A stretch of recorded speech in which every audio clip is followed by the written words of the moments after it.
science of action. What is action? Action is the relative change of position or place of an object. When an object is transferred from one place to another, or when an object acquires a new position temporarily, or permanently leaving its former position, we call it an action. When an overweight person loses weight after strenuous physical exercise, it can also be called an action, because he or she now occupies less space than before. No action can be performed in the absence of the will. Will the initial stage of each action, and is thus called the primary action.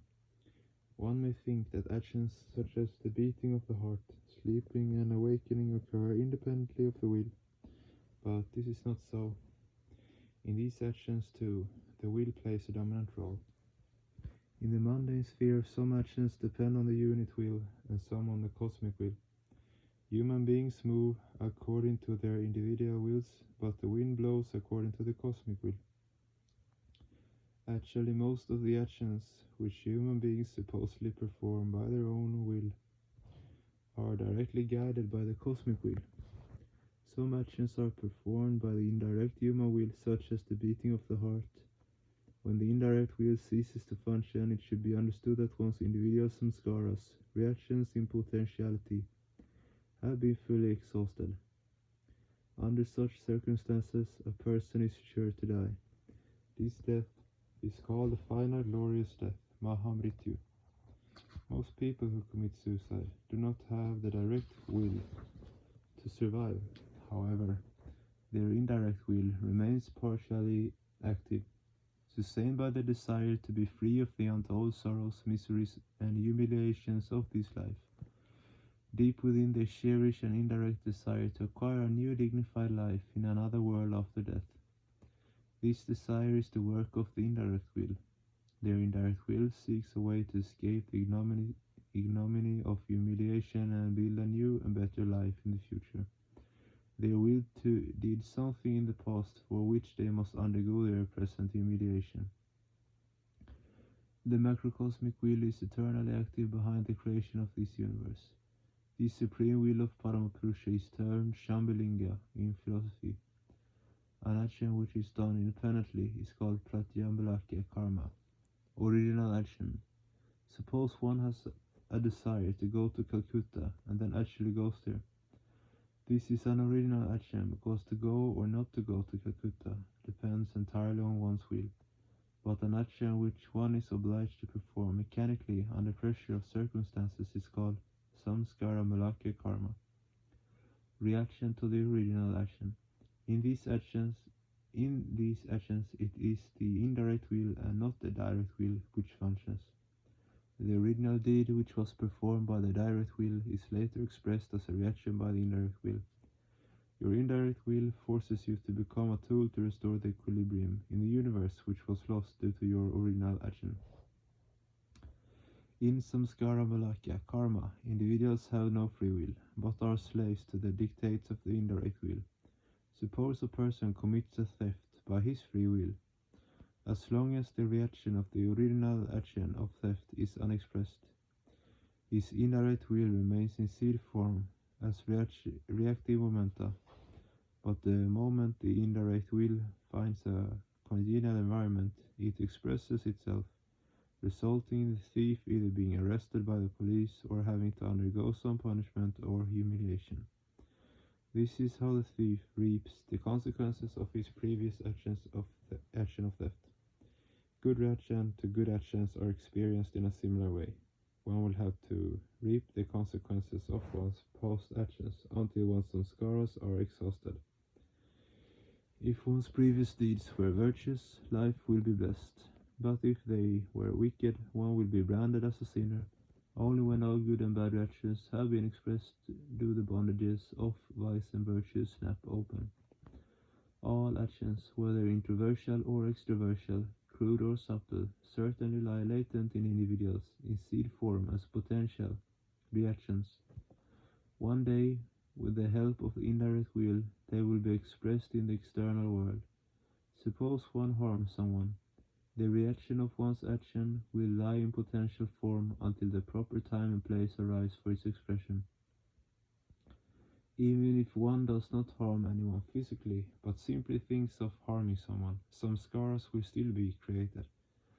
Whatever feelings one may have for a person, good or bad, will certainly cause a reaction. That reaction will remain in potential form in the subtle mental sphere until the opportune time arrives for its expression. This is why wise people look upon the universe with an attitude of equanimity and pray for the welfare of all. Sarvesha Mangulam Kongshe, people who fail to do this will have to suffer endlessly for their mean-mindedness. Action is of various types. When the mind, under the domination of avidya maya, is tossed by the waves of worldly desires, that is, when it associates itself with crude psychic problem, it is called abhilasa, desire.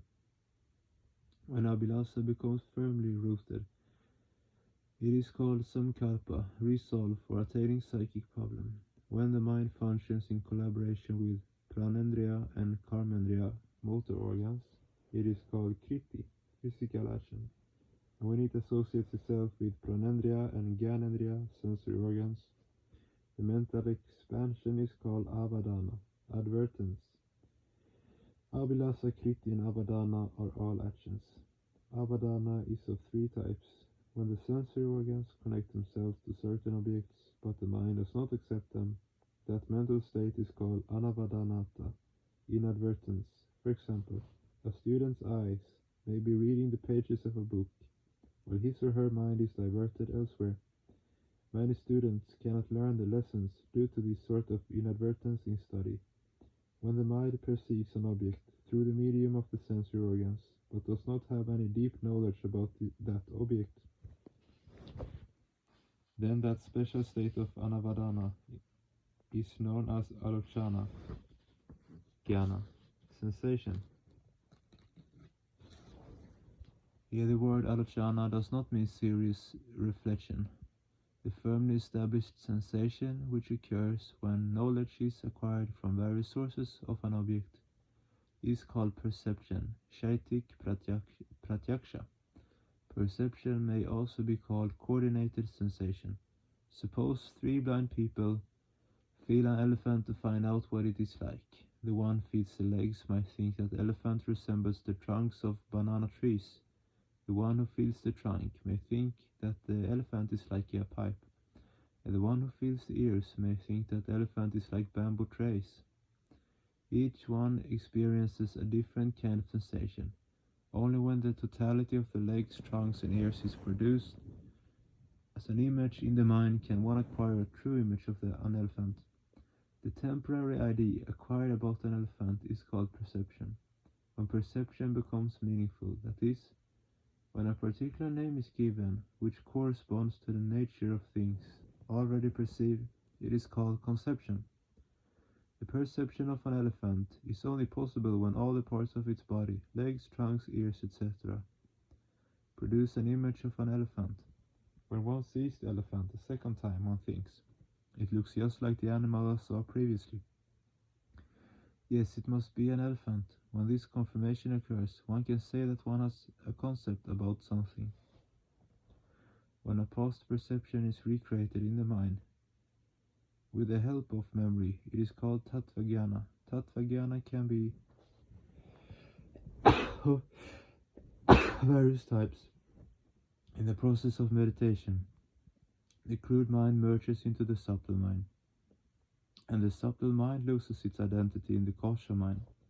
When the newly awakened subtle and crude minds return to their active states, they perceive things in a completely different way.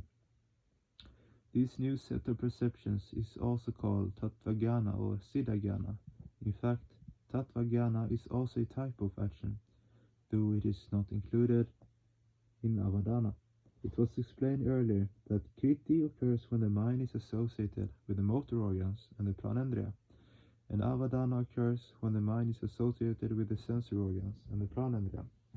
But prior to reaching the stages of kriti and avadana, the will must be converted into samkalpa, determination, or abhilasa, desire. Abhikalpa is more likely to be successful than Abhilasam. What is Samkalpa? When the mind is firmly associated with its object in a relationship of iron determination, it is called Samkalpa. This vast universe has originated from the Samkalpa of the cosmic mind. Action depends on desire. The nature of an action is determined by the nature of the desire. Feelings of pain and pleasure occur in the mental sphere only because the vibrations of mental feelings are stored there. Reactive momenta are created out of these feelings of pain and pleasure. Desire originates from the sum total of one's pain or pleasure. Put in another way, it can be said that desire, vasana, is one's total reactive momenta in potential form of all feelings of pleasure and pain. People determine their own course of action according to their inherent desire.